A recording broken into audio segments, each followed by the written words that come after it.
بسم اللہ الرحمن الرحیم۔ نظر بد کو بری نظر، نگاہ بد، بد چشم یا بد نظری بھی کہا جاتا ہے۔ عربی میں اس کو العین یا عین الحسود جبکہ انگلش میں اس کو ایول آئی کہتے ہیں۔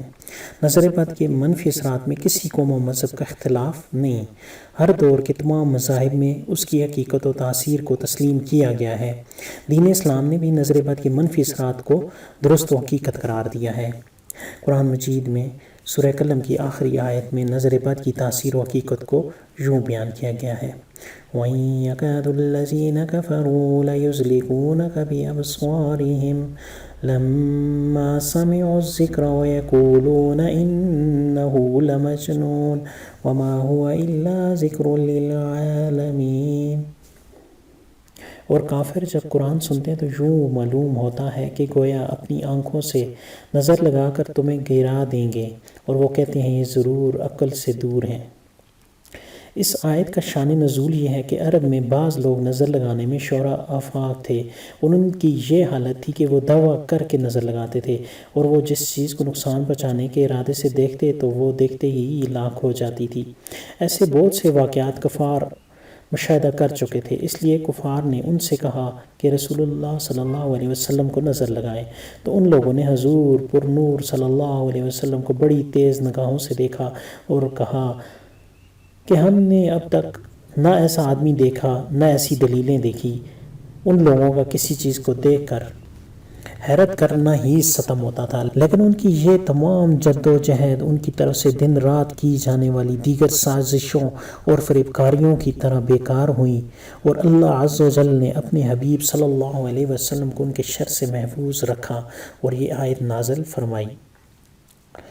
کثیر احادیث کریمہ میں بھی نظر بد کی حقیقت کے ثبوت بھی شاہد ہیں، بلکہ بعض احادیث میں اس کے علاج کی ترغیب بھی موجود ہے۔ نبی کریم صلی اللہ علیہ وسلم نے ارشاد فرمایا: العین حق، یعنی نظر کا لگ جانا حقیقت ہے۔ حضرت عبداللہ بن عباس رضی اللہ تعالیٰ عنہ کی روایت سے بھی ہے کہ یہ نظر کا لگ جانا حقیقت ہے۔ اگر کوئی چیز تقدیر پر سبقت لے جاتی ہے تو وہ نظر ہوتی ہے، اور جب تم سے نظر کے علاج کے لیے غسل کرنے کو کہا جائے تو غسل کر لو۔ یہ صحیح مسلم کی حدیث تھی۔ اسی طرح نبی کریم صلی اللہ علیہ وسلم نے فرمایا: نظر بد آدمی کو قبر اور اونٹ کو ہانڈی میں داخل کر دیتی ہے۔ اگر کوئی اپنے آپ کو یا کسی اور کو گھر میں بچوں کو دم کرنا چاہے تو اسے اس طرح کرنا چاہیے کہ سورہ قلم کی آخری 2 آیات 3 دفعہ پڑھ کے دم کر دے، پھر 3 دفعہ پڑھے، پھر دم کرے، پھر 3 دفعہ پڑھے اور دم کر دے، خود پہ کرے یا بچوں پہ، جو بھی، لیکن صبح شام کرے اور کچھ دن کرے تو اس سے انشاءاللہ نظر بد ختم ہو جائے گی۔ اور اسی کا دوسرا طریقہ آیت الکرسی کا بھی ہے۔ آیت الکرسی بھی 3 بار دم کرے، پھر 3 بار اور پھر 3 بار دم کرے، اس طرح صبح شام یہ عمل دہرائے تو انشاءاللہ نظر بد کے منفی اثرات ختم ہو جائیں گے۔ نظر بد کے لیے ہانڈی کا ایک خاص عمل جو کہ انسانی اور جناتی نظر بد کی کاٹ کے لیے بہت ہی قیمتی اور نایاب ہے۔ اس عمل سے سخت ترین نظر بد کی کاٹ بھی صرف 1 دن میں ہو جاتی ہے۔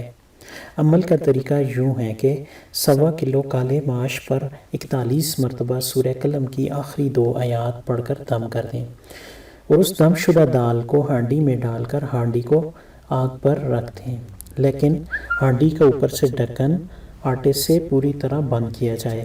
اب مریض کو ہانڈی کے پاس بٹھا کر تاکید کریں کہ وہ بلا ضرورت ہانڈی کے پاس سے نہ اٹھے۔ ضروری کاموں اور نماز کے لیے اٹھنے کی اجازت ہوگی، ورنہ کم از کم 12 گھنٹوں تک مریض ہانڈی کے پاس بیٹھا رہے۔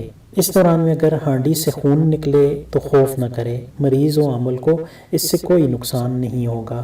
عمل مکمل ہونے کے بعد ہانڈی کو قبرستان یا ویران جگہ میں دفن کر دیں یا سمندر میں بہا دیں۔ انشاءاللہ یہ عمل آپ کو بہت فائدہ دے گا، اور اس کی اجازت تمام میرے ناظرین کو ہوگی۔